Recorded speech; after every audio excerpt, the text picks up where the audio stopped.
Warum ist dir Schwertkunst so wichtig? Oder was fasziniert dich daran heute noch? Wenn du das so sagst, dann kommen bei mir ganz viel alte Bilder rein. Und ich kann gar nicht sagen, woher die Bilder kommen. Also, das sind Bilder aus der Natur, das sind Bilder aus irgendwelchen Dojos in Japan. Und ich habe keine Ahnung, wo. Und es ist wie so eine Erinnerung, die in mir, wenn du sagst Schwert oder wenn das Wort Schwert fällt, dann dockt bei mir die ganze Erinnerung an. Und Ähm, Schwert ist für mich ein Symbol meines Krieges, des inneren Krieges und steht für mich für Klarheit, steht für mich für Präzision, für Schnelligkeit und vor allem für, ähm, Klarheit, was die Seele anbelangt. Also, was die Seele und was die Liebe anbelangt. Das, was ich wirklich möchte, auf die Erde bringen, das tun. Ungeachtet dessen, was um mich herum passiert oder wer was denkt von mir oder wer was nicht denkt. Also, es hat für mich ganz viel mit Integrität mir selber gegenüber zu tun. Das ist das Erste, was mir einfällt, wenn du mir die Frage so stellst. Ich habe ja auch Erfahrung damit, mit dir in einem Raum zu sein, in dem du Schwertarbeit oder Schwertkunst teilst mit Menschen. Und das ist auch mein Erleben von dir damit. Also ich erlebe dich damit, also dass du das verkörperst und wie viel Freude ich daran habe, das mit dir erleben zu können, also von dir da zu lernen, weil diese hohe Integrität in dieser Schwertarbeit liegt, die du anbietest. Und, und du hast im Vorfeld erwähnt, dass, was jetzt auch durchscheint, aber würde ich gerne noch ein bisschen mehr dazu hören, was hat das mit Inkarnation zu tun? Und mit diesem, was vorher auch schon im Raum war, diese feinstoffliche Resonanzgewebe. Also, ich habe, wo ich angefangen habe mit der Schwertkunst, habe ich das Schwerttraining mehr auf dem physischen Körper gesehen. Also, wie kann ich mich bewegen? Wie kann ich ausweichen? Wie kann ich schneiden? Und es hatte sehr, ja, noch, ich würde mal sagen, einfach eine größere physische Komponente. Und im Laufe der Zeit habe ich so für mich die andere Komponente oder andere Komponenten, andere Ebenen entdeckt, die dahinter sind. Also, wie was kann ich tun in mir? Welchen Raum kann ich in mir aufmachen, dass ich eine bestimmte Ausstrahlung habe? Also, dass es eben Klarheit ist, nicht nur im Mentalen, sondern Klarheit im Physischen. Was kann ich machen, dass mein physischer Körper, ich sage jetzt mal, maximal entspannt ist und gleichzeitig er aber die Anspannung hat, die es braucht, um ein Schwert zu führen. Zum Vergleich, wenn ich jetzt ein Schwert festhalte und meine, ich muss jetzt richtig fest und draufhauen und mich anstrengen, dann ist es maximal ermüdend. Das kann ich mehr machen, aber das bringt jetzt nicht sehr viel Fluss in meinem physischen Körper, weil ich halte sehr viel fest. Und nach hat sich die Sichtweise oder habe ich andere Sichtweisen entdeckt, wie einen Raum in mir größer machen. Und das hat erst einmal was Energetisches Energetischem zu tun. Das heißt, ich stelle mich auf was ein und übe von dem Raum heraus. Dann hat es was damit zu tun, wie meine Gedanken sind. ob ich meinen Gedanken freien Lauf lasse oder ob ich sage: „Okay, ich beobachte vielleicht meine Gedanken, aber ich hänge denen nicht nach.“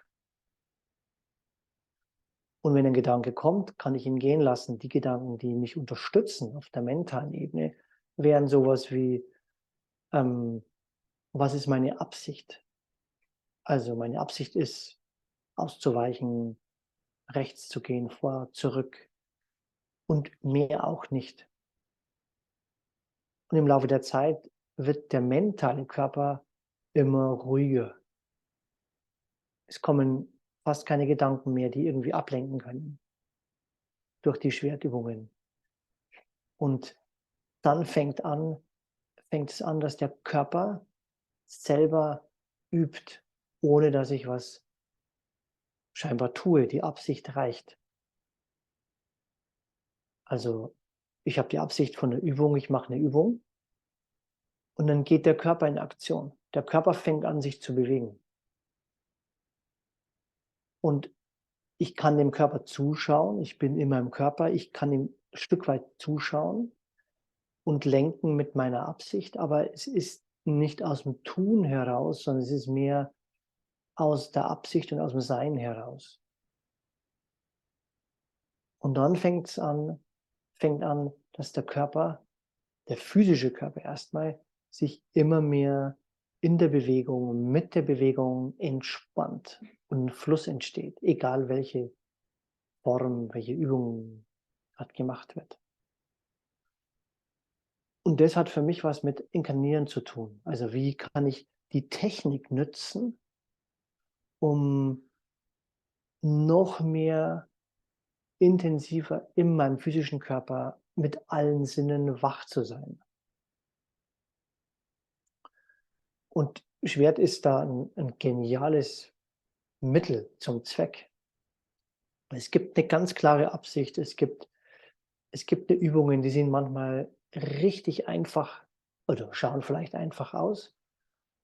Und in einer einzigen Übung, wo ich vielleicht nur das Schwert hebe und wieder senke und Atem fließen lasse, ist 'ne Welt dahinter. Also, wie atme ich ein? Lasse ich meinen Körper einatmen oder versuche ich fest den Atem reinzusaugen und mache mir 'n Stress? Oder kann ich mich energetisch so ausrichten, so den Raum groß machen, dass der Atem von selber reinfließt und ich einfach diesen energetischen Raum größer und kleiner mache und dann auf einmal fängt mein Körper selber an zu atmen, ohne dass ich also tiefer zu atmen, ohne dass ich was bewusst mache. Und diese Verbindung zwischen physischen Körper, der Absicht, dem mentalen Körper, dem energetischen Körper, auf was stelle ich mich ein, auf was richte ich mich aus? Es bringt, wenn ich die aufm Schirm habe, bringt diese Körperschichten, so nenne ich's, immer mehr zusammen.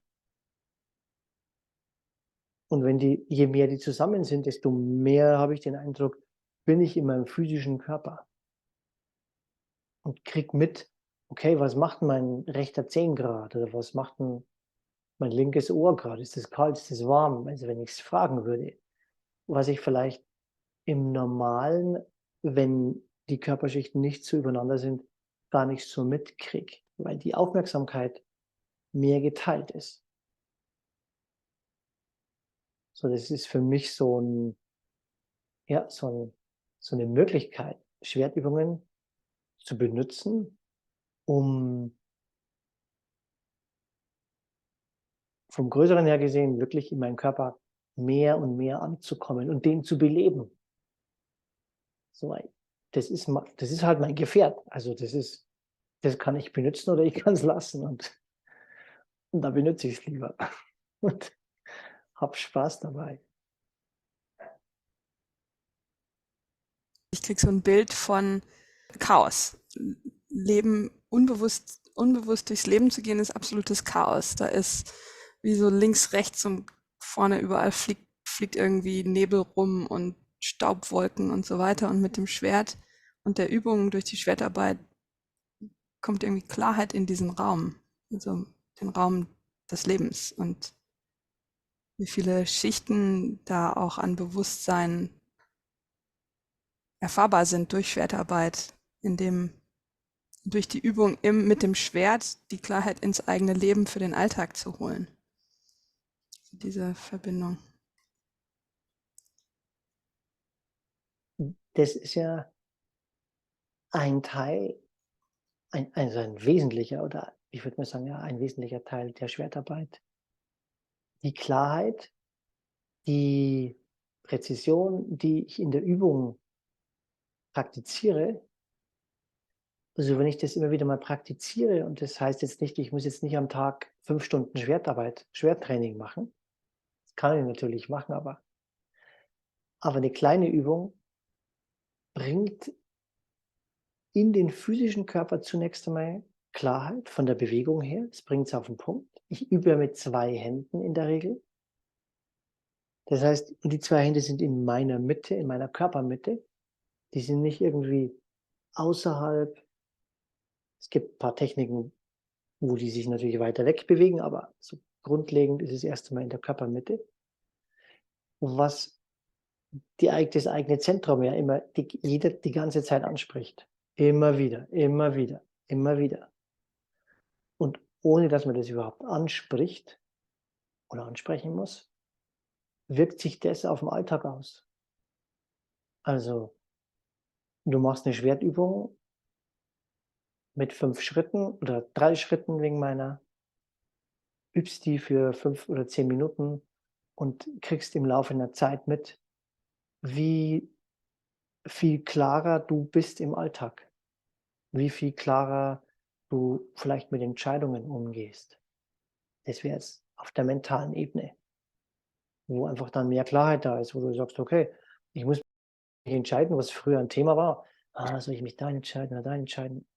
Vielleicht doch da, weil das dann habe ich die Vorteile, und dann doch wieder links, weil da gibt's vielleicht andere Vorteile, und ja, was mache ich denn? Also, diese Unentschlossenheit, was ja jeder von uns oder viele von uns kennen. Da ist Schwerttraining, kann ich da nur wärmstens ans Herz legen jedem, weil das hilft, dann zu sagen: „Stopp, jetzt entscheide ich mich zunächst mal. Egal was es ist, aber ich entscheide mich mal." Und wenn die Entscheidung dann die ist, dass ich sage: „Okay, ich entscheide mich nicht jetzt, sondern in 5 Minuten oder später."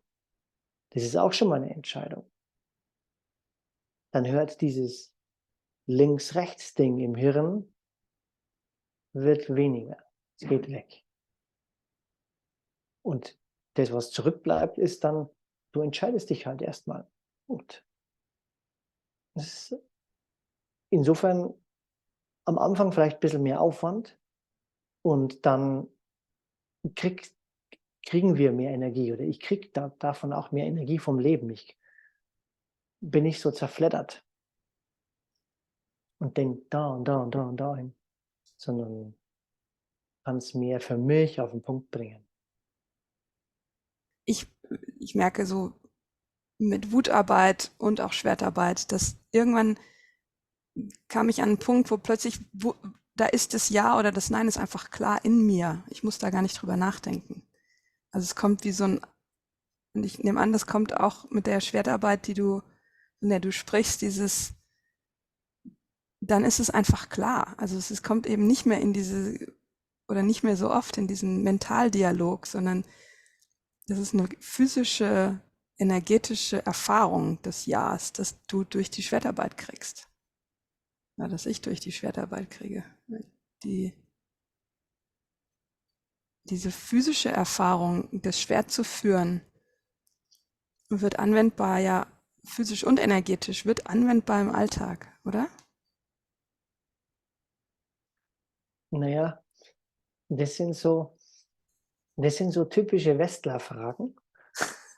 So würde ich's mal, europäische Fragen. Das Ja, deutsche Hirn zum Beispiel, das ja. fragt, ähm, wenn wir, so den Unterschied anschauen, so von, also deswegen sage ich so, das westliche Hirn und das japanische Hirn. Mhm. die japanische Box.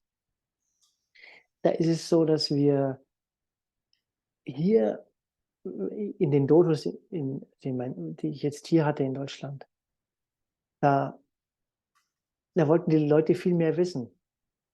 Also: „Wie geht 'n das? Wie geht 'n das? Was mache ich 'n da?“ Und dann fängt der Verstand an: „Okay, muss ich 'n Fuß vortun? Ja, rechts und links und mache ich das richtig? Und okay, das Gewicht, muss ich nach vorne? Ja.“ Und da gehen da gehen Prozesse ab im Hirn, da wird einem schwindelig. Und das ist eine Herangehensweise, die ist nicht weder gut noch schlecht, die ist halt so. Und wenn ich das vergleiche, so wie's ursprünglich, wenn man so was übt, lehrt oder wie ich's gelernt habe, dann bin ich immer wieder von meinem damaligen Lehrer oder Lehrern darauf hingestoßen worden: „Mach einfach.“ Also, da war gar keine Frage, da war kein Raum für mentale Fragen, sondern da war nur Raum für Erfahrung. Und das heißt, ähm, wenn ich jetzt mit Leuten trainiere, dann sind die nach 2 Minuten flüssig im Hirn. Der Verstand flippt teilweise aus.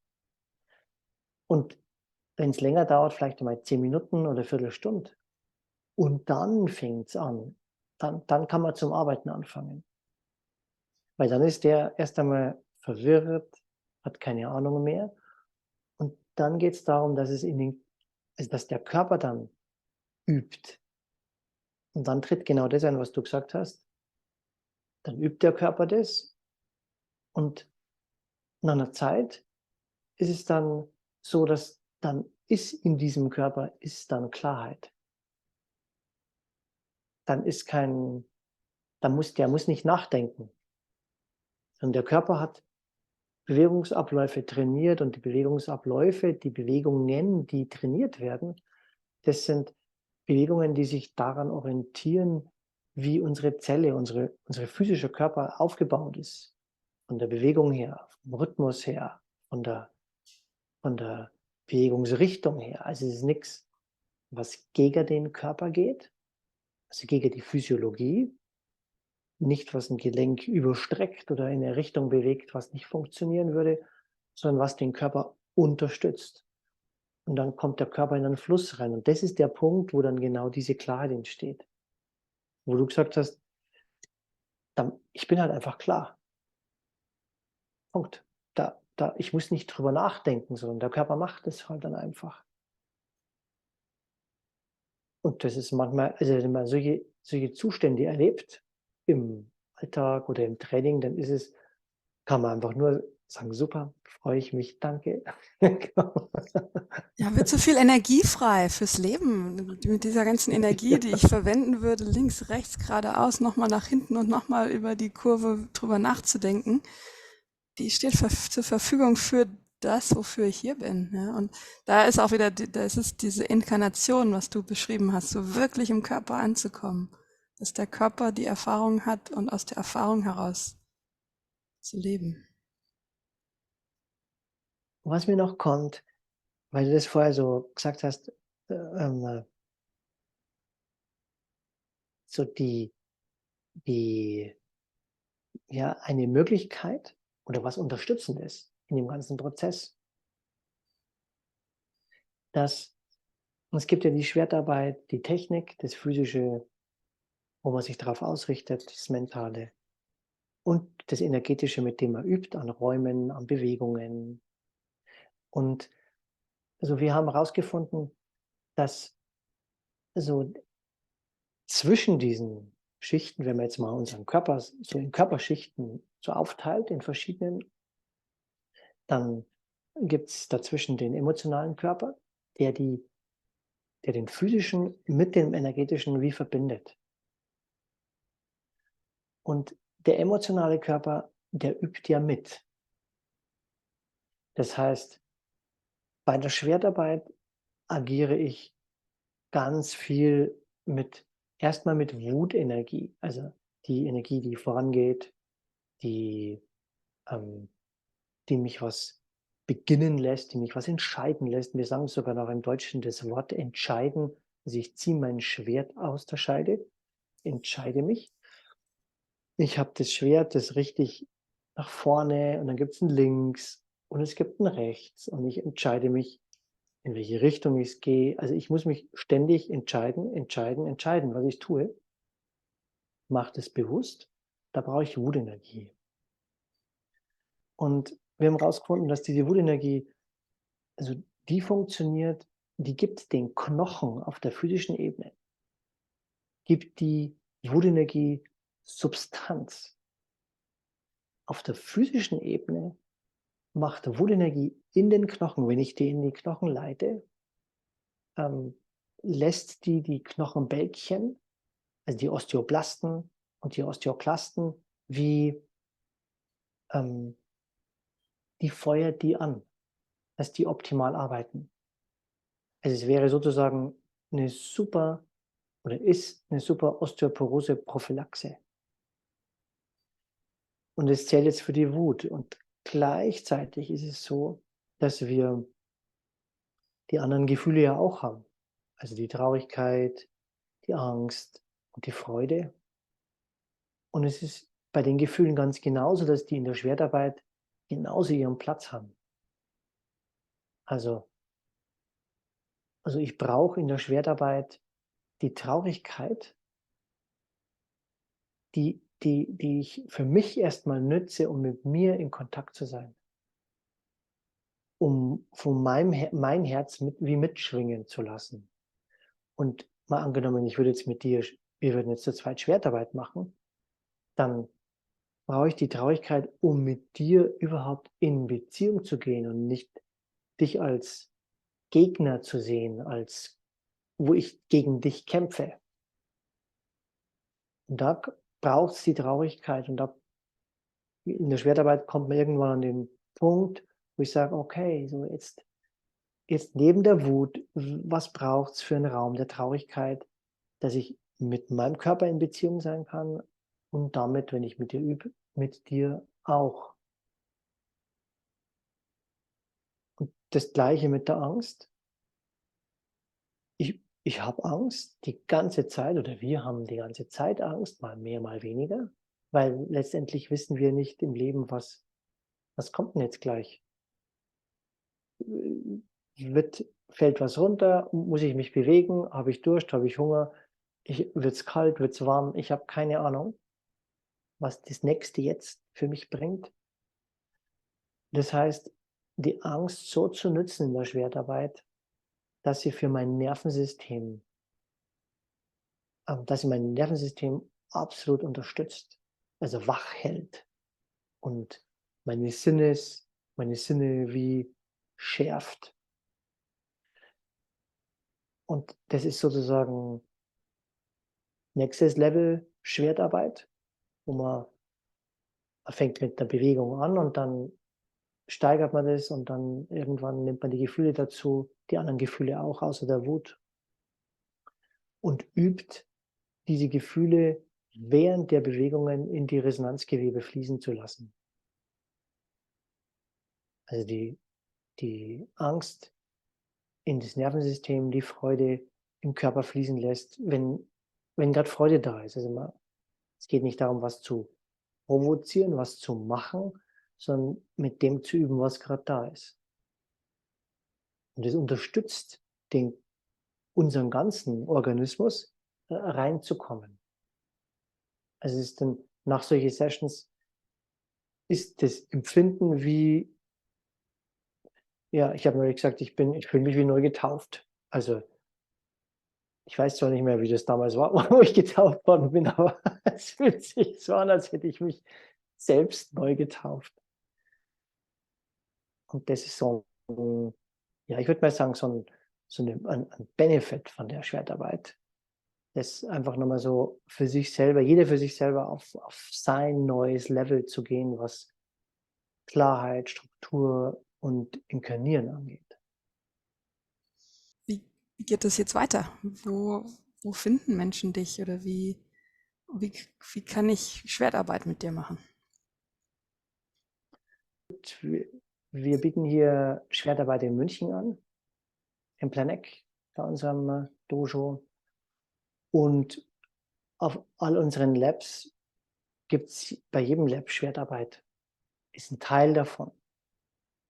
Und wir haben seit ein paar Wochen ein neues Format angeboten, Peaceful Warrior, wo wir mehr Schwertarbeit mit Wutarbeit wie verknüpfen und da die Brücke schlagen oder die Brücke nicht schlagen, sondern die Brücke nehmen zu den einzelnen Ego-States, die in uns abgespeichert sind, also das Kind-Ich, das Eltern-Ich, das Erwachsene, der Gremlin.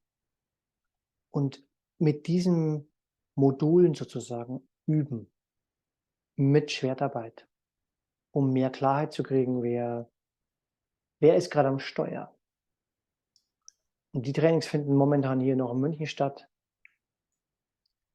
Und in Planung ist es, ein Schwerttraining online im Laufe der Zeit anzubieten. Also es gibt schon ein paar Clips und die müssen jetzt noch, redigiert, ausgeweitet, ergänzt werden, so dass man sie zeigen kann. Und da kann man dann üben.